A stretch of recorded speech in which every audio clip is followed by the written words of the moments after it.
I drive the medical waste truck. One day I saw something in the incinerator that shouldn't exist.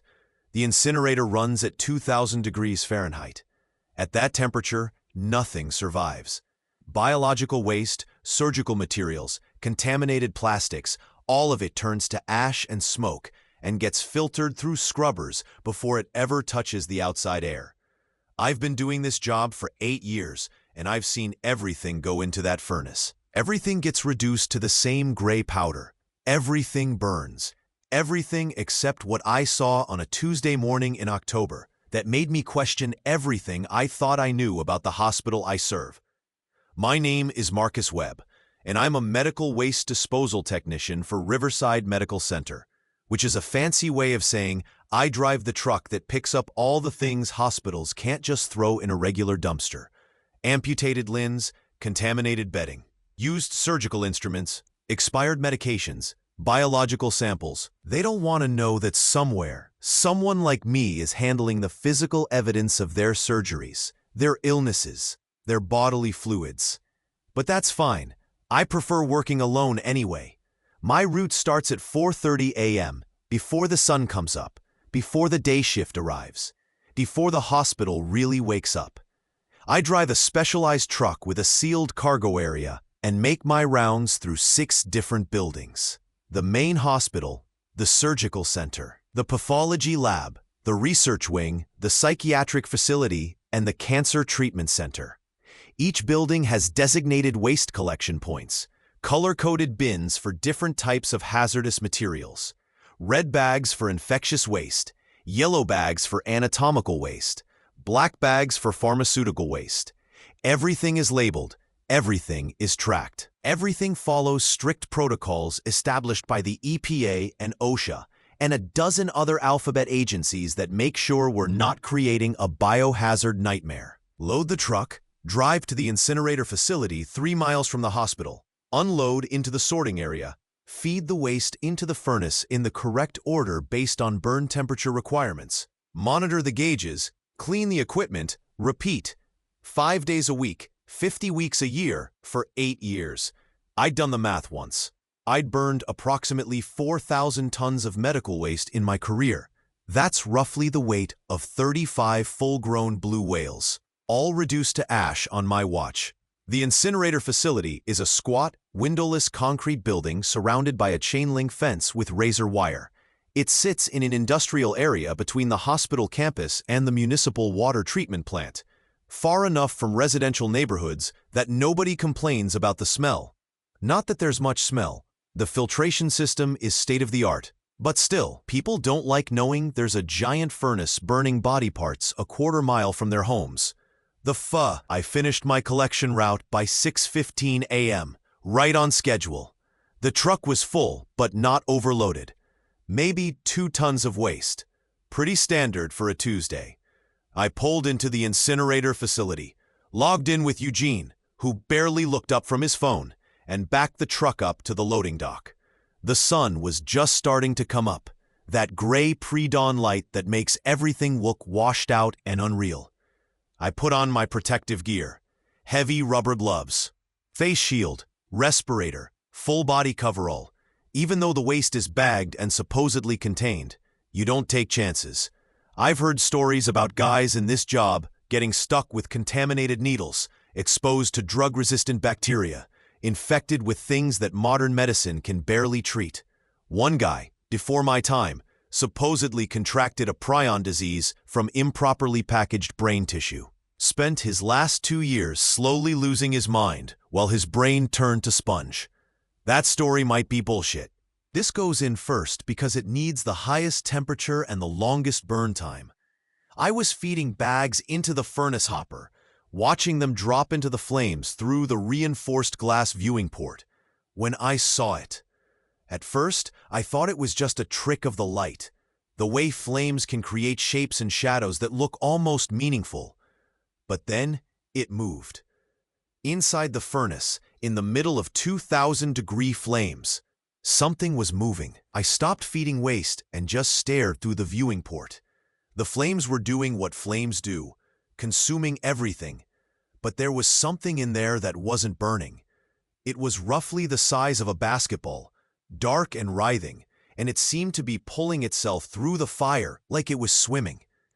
I watched it for maybe 10 seconds, my brain refusing to process what my eyes were seeing, before it disappeared into the ash pile at the bottom of the furnace. I stepped back from the hopper, my heart pounding.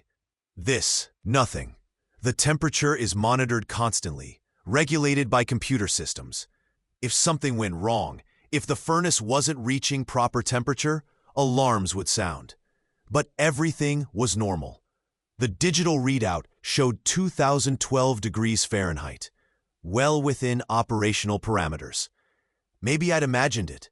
Maybe the early hour, the repetitive work, the isolation, maybe my brain had just manufactured something to break the monotony.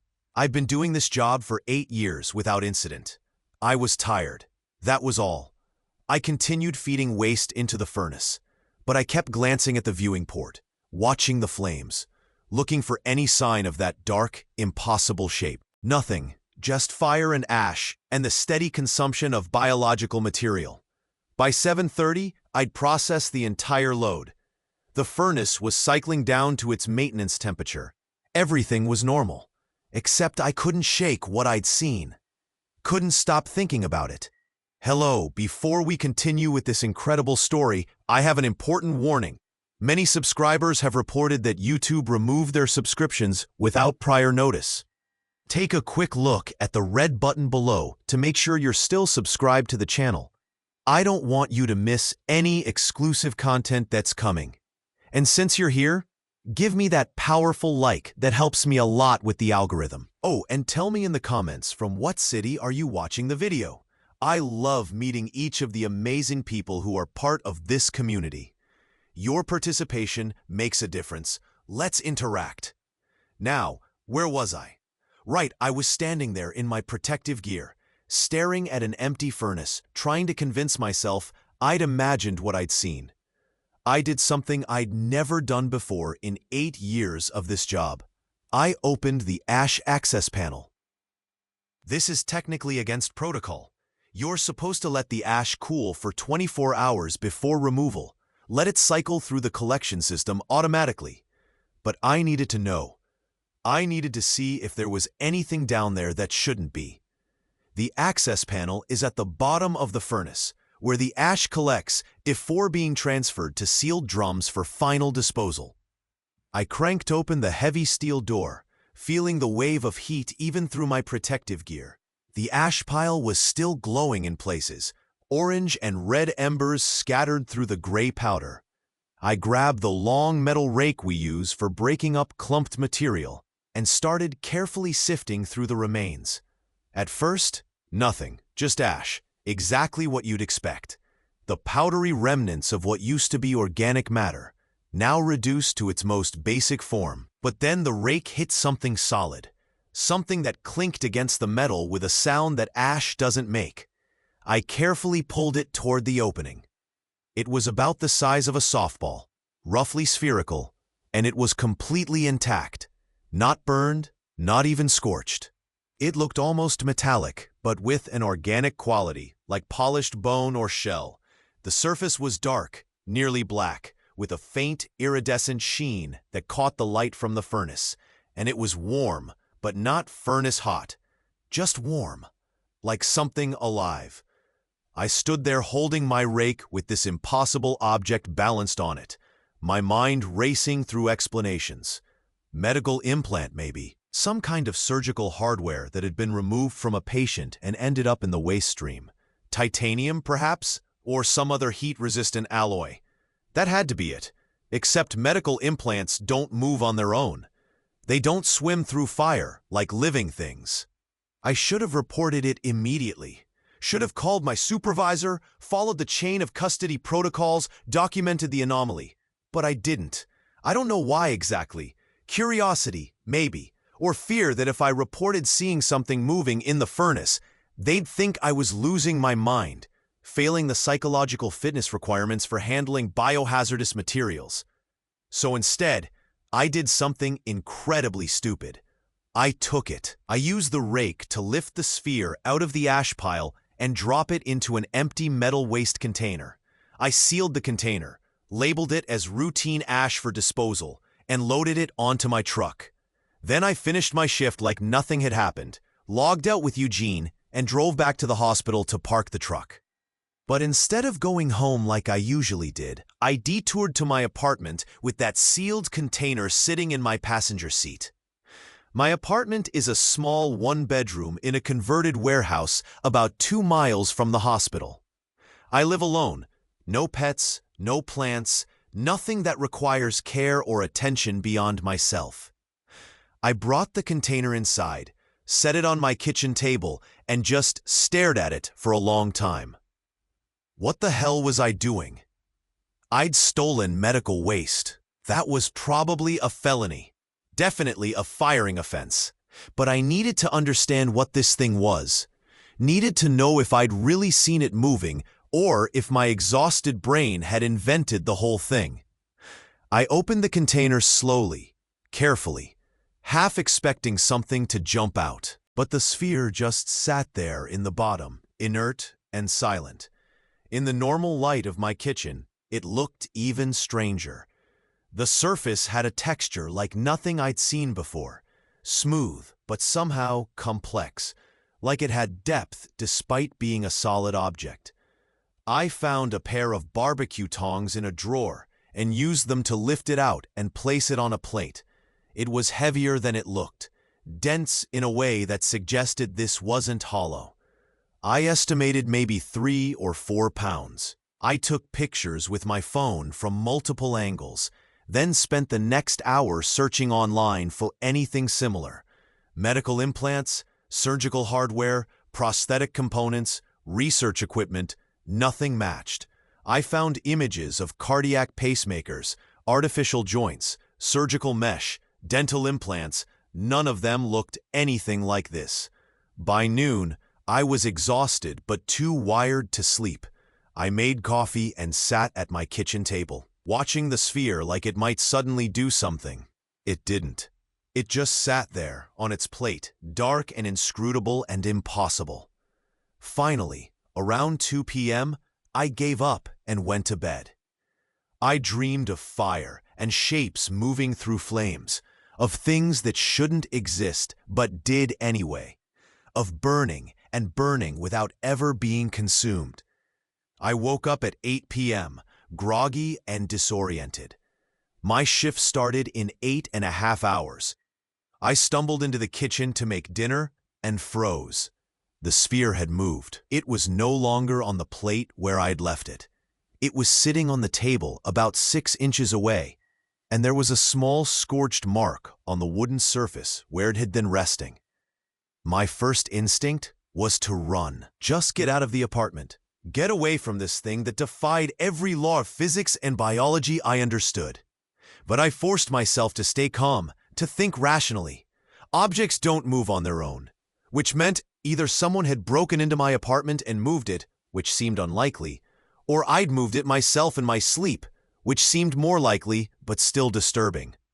I used the tongs to put it back in the metal container and sealed it. Then I put the container in my freezer, reasoning that if it was somehow alive, cold might slow it down. I spent the rest of the evening trying to distract myself with TV and internet, but my mind kept returning to the sphere. What was it? Where had it come from? And why hadn't it burned? At 4 a.m., I went back to work. I didn't open the freezer before I left. Didn't even look at the kitchen. Just went through my normal routine, collected my normal route of medical waste, drove to the incinerator facility. Eugene was at his post, sane as always. Everything was normal. I started processing the waste, feeding it into the furnace, watching the flames through the viewing port. And I saw another one. Another dark sphere, roughly the same size as the first, moving through the fire like it was swimming. This time I was sure. I wasn't imagining it. This was real. I watched it for almost a minute, tracking its movement through the flames, before it sank into the ash pile. I immediately opened the ash access panel and used the rake to search. It took longer this time, maybe 10 minutes of careful sifting, but I found it. Identical to the first sphere, same size, same dark surface, same impossible resistance to heat that should have vaporized it instantly. I extracted it and put it in another sealed container. Two spheres, two impossible objects that had somehow survived incineration, which meant they were coming from somewhere in my collection route, from one of the 6 buildings I serviced. I needed to figure out which one. I spent the rest of my shift analyzing the waste bags I'd collected that morning, trying to remember which came from which location. The problem was that by the time everything reached the furnace, it was all mixed together. I couldn't trace any specific bag back to its origin without access to the waste tracking logs, and those were kept in the hospital's environmental services office, which I had no legitimate reason to access. When I got home, I put the second sphere in the freezer next to the first. Then I did something that probably crossed a line from curious into obsessive. I called in sick for the next day and drove back to the hospital. I parked in the visitor lot and walked the campus, trying to look casual, like I belonged there during daylight hours. I wasn't even sure what I was looking for. A clue, maybe. Some indication of what could produce these things. I started with the research wing. Riverside Medical Center has a fairly robust research program, mostly clinical trials and drug testing, but also some more experimental work. If anyone was creating weird heat-resistant biomaterials, it would probably be them. I couldn't get inside the secure areas, but I walked the public corridors, looking at the directory boards, noting the names of principal investigators and their research focus areas. One name caught my attention: Dr. Helena Voss, Department of Regenerative Medicine. Her lab was studying cellular regeneration in extreme environments. According to the brief description on the directory, her work involved engineered tissue that could survive in conditions that would normally be fatal: extreme heat, extreme cold, radiation exposure, chemical contamination. The kind of research that might, theoretically, produce something that could survive a 2,000-degree furnace. I spent the next few hours in the hospital's public library, using their computers to. Voss. She'd published extensively in peer-reviewed journals, mostly dense technical papers about cellular adaptation and synthetic biology. But there was one article, published about 6 months ago, that made my skin crawl. It was titled Self-Organizing Synthetic Tissue with Emergent Locomotive Properties. The abstract was full of jargon I barely understood, but the gist was clear. Dr. Voss and her team had created artificial biological material that could move on its own, that could adapt to hostile environments, that could essentially survive anything. The paper included images, microscope photos of cellular structures that looked organic but somehow wrong, too perfect, too organized. And there, in Figure 7, was something that made my breath catch: a spherical mass of this synthetic tissue, roughly the size of a golf ball, described as an autonomous regenerative unit, or ARU. The caption noted that these ARUs could survive temperatures exceeding 2,000 degrees Celsius, nearly 4,000 degrees Fahrenheit, by entering a dormant state that protected their core structure. I was looking at a scientific paper describing the exact things I'd found in my incinerator, which meant Dr. Voss's lab was disposing of experimental tissue through the medical waste system, which was probably protocol, probably the right way to handle biohazardous research materials. Except these things weren't actually being destroyed. They were surviving the incineration and ending up as God knows what in the ash drums that got shipped to the hazardous waste landfill. I needed to talk to Dr. Voss, needed to tell her that her supposedly destroyed research materials were still intact, still potentially active. But I couldn't do that without admitting I'd stolen medical waste and taken it home. Without explaining why I was obsessively researching her work, I was trapped in a situation entirely of my own making. I drove home and opened the freezer. Both spheres were still there, frost coating their dark surfaces. I took them out and set them on the table, watching as they slowly warmed to room temperature. After about 20 minutes, something happened. The surface of the larger sphere, the first one I'd found, began to shimmer, Not glow exactly, but shimmer. Like heat waves rising from hot asphalt. And then very slowly, it began to move. Just a slight rolling motion, barely perceptible, but definitely deliberate. I grabbed my phone and started recording. The sphere continued its slow movement across the table, leaving small scorch marks on the wood. The second sphere remained motionless, but I could see the same shimmer starting on its surface. These things were alive, or at least active in some way that mimicked life. They were responding to their environment, warming up, beginning whatever process they'd been designed to perform. According to Dr. Voss's paper, the ARUs were designed to be self-replicating under the right conditions. They could break down organic matter and use it to create more of themselves. A kind of synthetic stem cell that could theoretically regenerate damaged tissue indefinitely. In a controlled laboratory setting, with proper containment and oversight, this was potentially revolutionary medical technology. But here, in my kitchen, with no containment and no oversight, this was terrifying. I watched the spheres for another hour. The larger one had moved about 3 inches, following what seemed like. The smaller one had started moving too, slower, but in the same general direction. They were navigating toward something, I realized.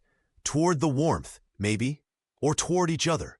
I didn't know enough about their programming, their design, to understand what they were responding to. At midnight, I made a decision. I couldn't keep these things, couldn't study them on my own, couldn't pretend I understood what I was dealing with. I needed to return them to the hospital, to Dr. Voss's lab, and face whatever consequences came from stealing them in the first place. It was the responsible thing to do. The only thing to do. I put both spheres back in the metal container and sealed it. Then I drove to Riverside Medical Center.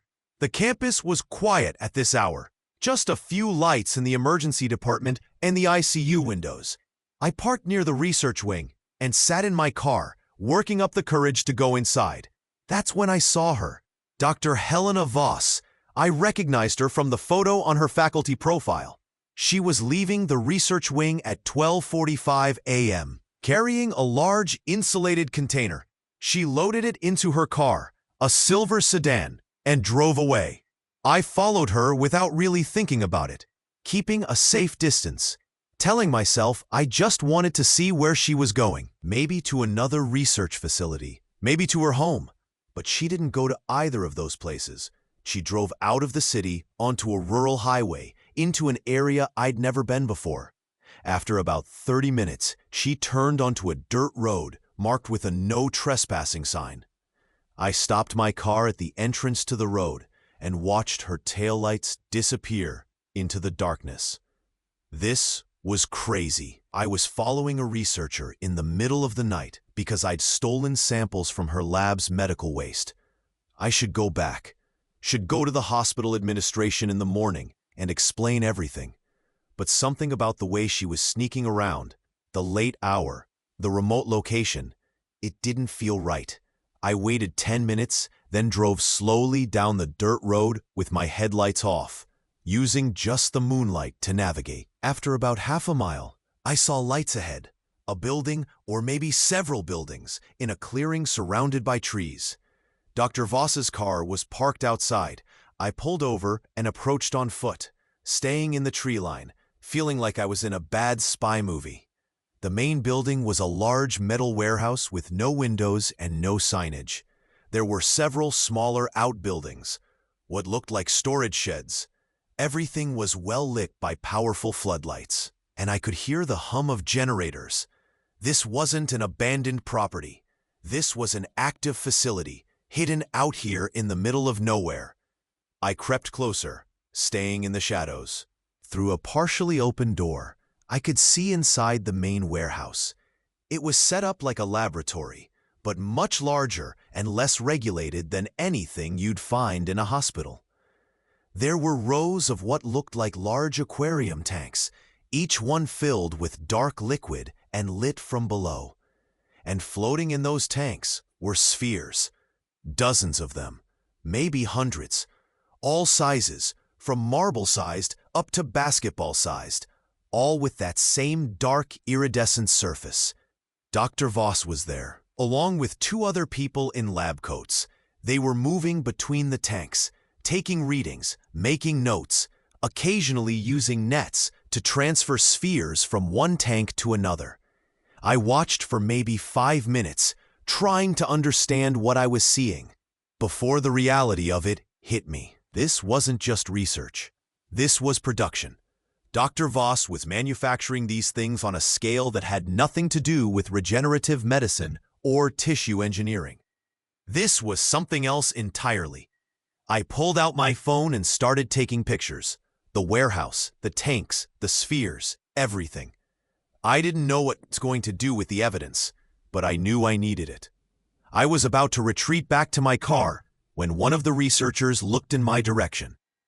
I froze, pressed against the side of the building, hoping the shadows would hide me. The researcher said something to Dr. Voss, who turned and looked directly at where I was hiding. For a moment, we made eye contact. Even from 30 feet away, I could see her expression change from curiosity to alarm to something that looked like resignation. She said something to the other two researchers, and they started walking toward the door. Toward me. I ran, just bolted back toward the tree line, not caring about stealth anymore.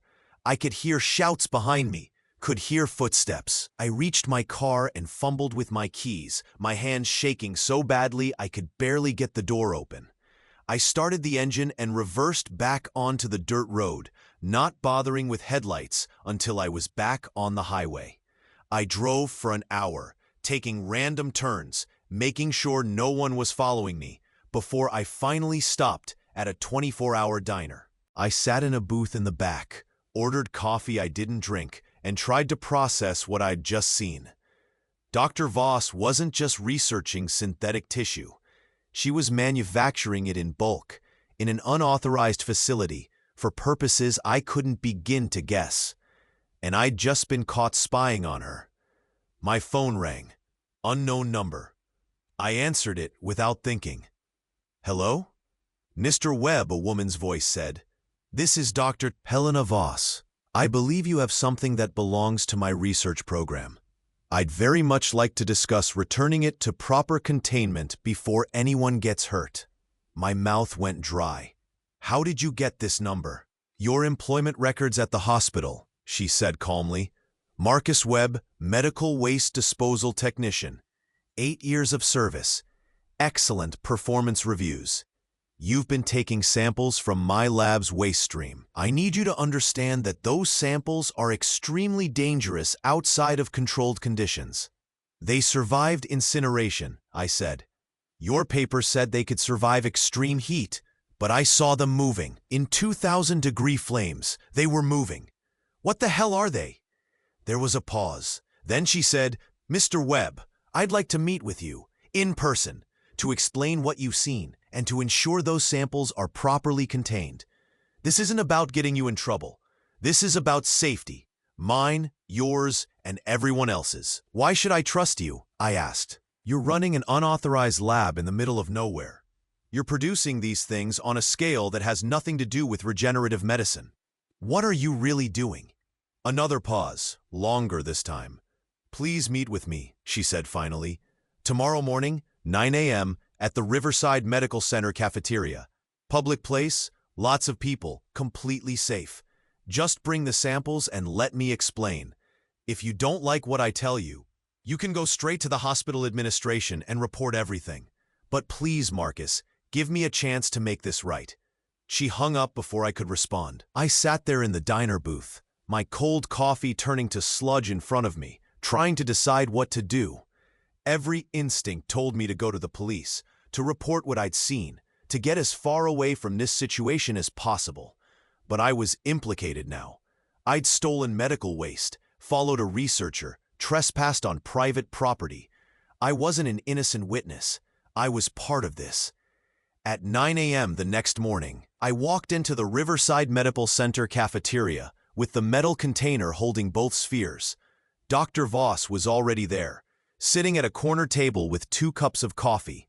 She looked tired, her eyes red-rimmed like she hadn't slept. She gestured for me to sit. "Thank you for coming," she said. "I know you're taking a risk by being here, by trusting me. I want you to know I appreciate it." "I want to know what those things are," I said, setting the container on the table between us. "And I want to know what you're doing in that warehouse." She took a deep breath. "The technical term is autonomous regenerative units, like you probably read in my paper. They're synthetic tissue designed to repair damage in living organisms. In theory, you could inject them into a patient with liver failure or kidney disease, and they would regenerate the damaged organ. Revolutionary medicine. But the research hit some complications." "What kind of complications?" "They work too well," she said quietly. "They don't just regenerate damaged tissue. They convert healthy tissue too. They're designed to replicate, to spread, to rebuild. But they don't stop when the job is done. In animal trials, we found that once introduced to a living system, they continue spreading indefinitely. They essentially take over the host organism, replacing natural tissue with synthetic material." "So they're parasitic," I said. "Not parasitic exactly. They don't harm the host. The host continues to function normally, sometimes even better than before.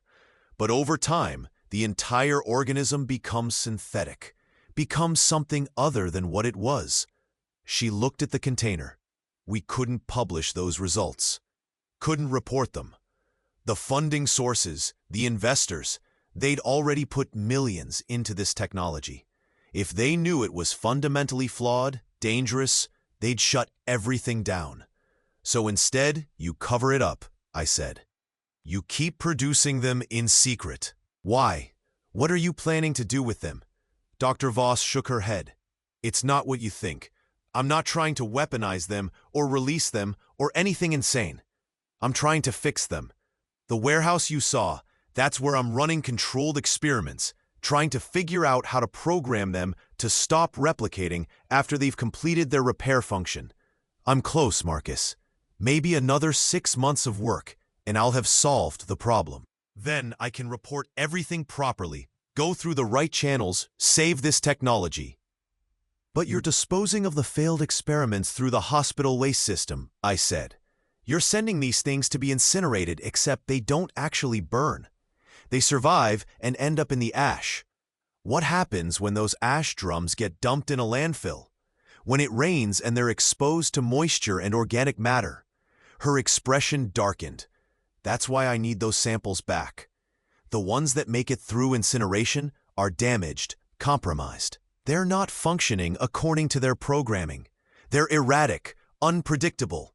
In the right conditions, or the wrong conditions, depending on how you look at it, they could start replicating uncontrollably." "You mean they could spread?" I said, feeling cold. "If enough of them ended up in one place, if they found sufficient organic matter to consume and replicate, they could create an exponential growth situation," Dr. Voss confirmed, "converting everything they touch into more synthetic tissue. It would be slow at first, might take months to notice, but eventually, yes, it could become a significant problem." I stared at her. "You've created something that could fundamentally alter organic life, and your solution is to hide it in an illegal lab while hoping you can fix it before anyone finds out? Do you understand how insane that sounds?" "I understand it's not ideal," she said, her voice taking on a defensive edge. "But if I report this now, if I admit the technology is flawed, everything gets shut down. Years of work, millions in funding, the potential to save countless lives, all gone. I just need more time." "How many have you disposed of?" I asked. "How many of these things have gone through my incinerator?" She hesitated. "Over the past 6 months, maybe 300 failed units." 300, I repeated. "And how many of those survived incineration?" "I don't know," she admitted. "The survival rate should be less than 1%, but I can't be certain. The damaged ones are more resilient in some ways, more resistant to thermal breakdown. So somewhere between 1 and 3 of these things could be ending up in the landfill every week," I calculated. "For 6 months, that's potentially dozens of intact units in an environment with moisture, organic decomposition, everything they need to start replicating." Dr. Voss's face had gone pale. "I've been monitoring the landfill remotely. environmental sensors looking for anomalous readings. Nothing has shown up. If they were replicating uncontrollably, we'd see signs. Temperature fluctuations, chemical changes, something. Unless they're replicating slowly, I said. Underground, where your sensors can't detect them. Building up critical mass before they surface. How would we even know until it's too late? We sat in silence for a long moment. The cafeteria bustled around us. Hospital staff grabbing breakfast, visitors looking lost and tired. The normal chaos of a medical center, completely unaware that two people were discussing a potential extinction-level biological threat over coffee. I need to report this, I said finally. To the CDC, the EPA, someone who can handle it properly. This is beyond you, beyond me, beyond what one researcher can manage in a secret lab. If you do that, Dr. Voss said quietly, I'll be arrested. My career will be destroyed. The research will be seized, probably weaponized by some government agency. And the problem won't actually be solved. The units already in the landfill will still be there, still potentially active. If you work with me, if we handle this quietly, we can contain the existing units and fix the technology properly. Or I could report everything and let actual experts decide how to handle it, I countered. Experts who don't have a personal stake in covering up a massive scientific failure. Dr. Voss reached across the table and grabbed my hand.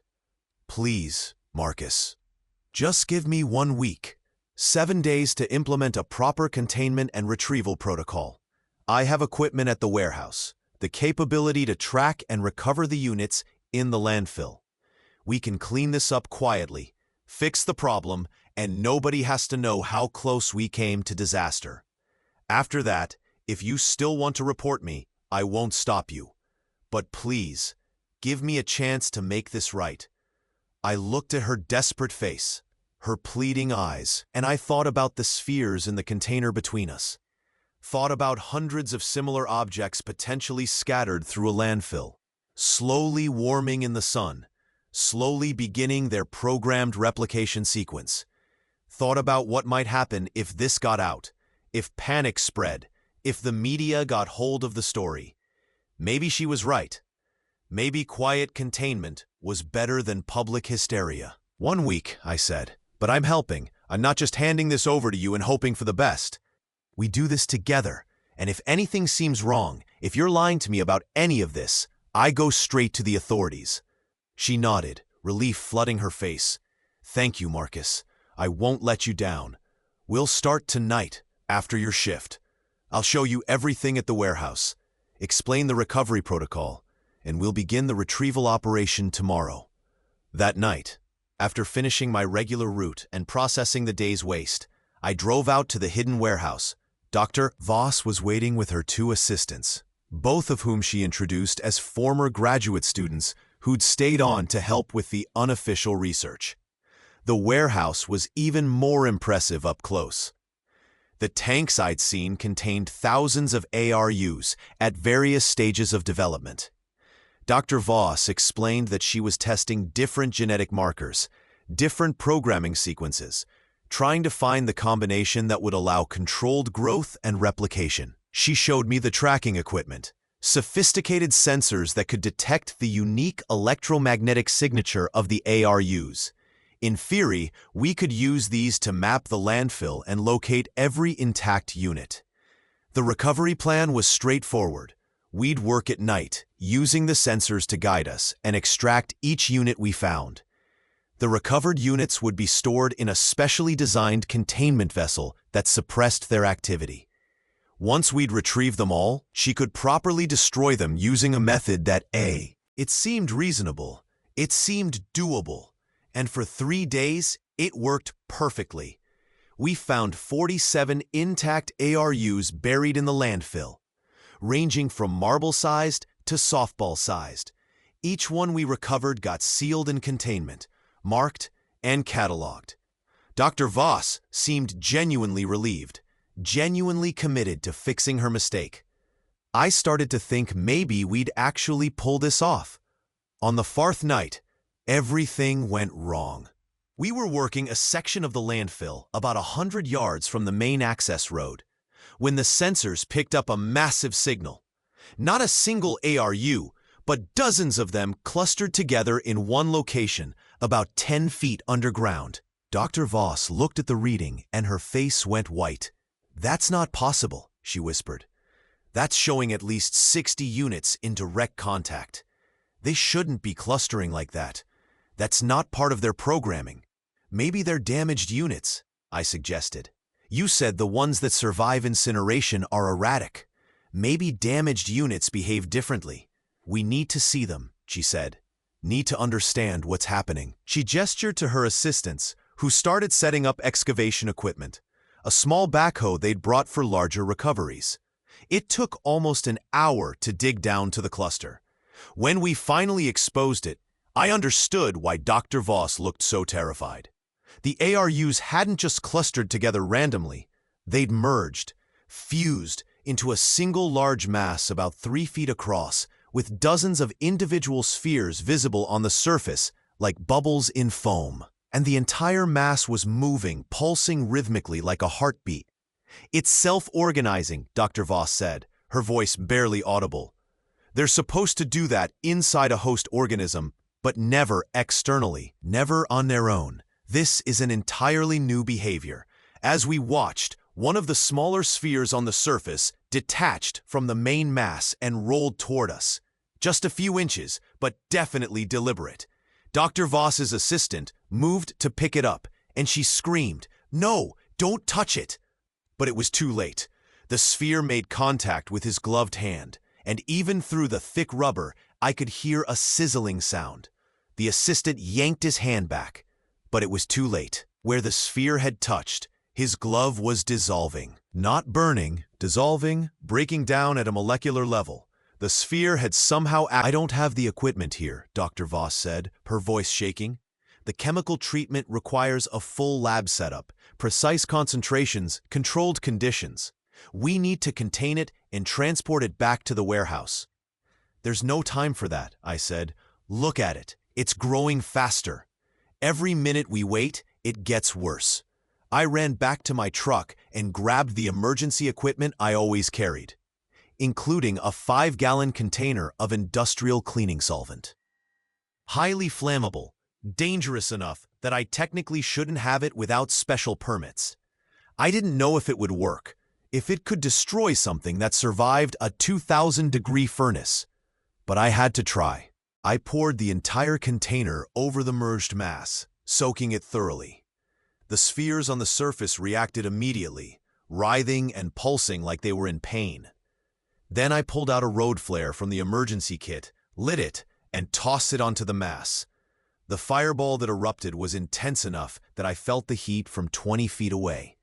The entire merged mass went up in flames, the chemical solvent burning hot enough to melt plastic and warp metal. I watched through the searing light as the ARUs writhed and twisted, their movements becoming frantic, desperate, and then finally they stopped moving.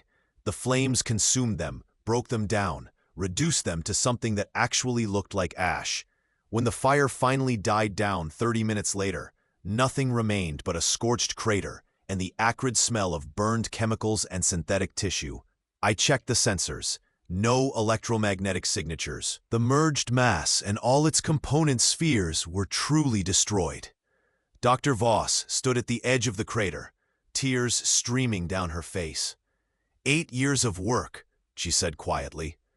8 years of research and hope, and trying to do something good for the world. And it ends like this, in a landfill fire.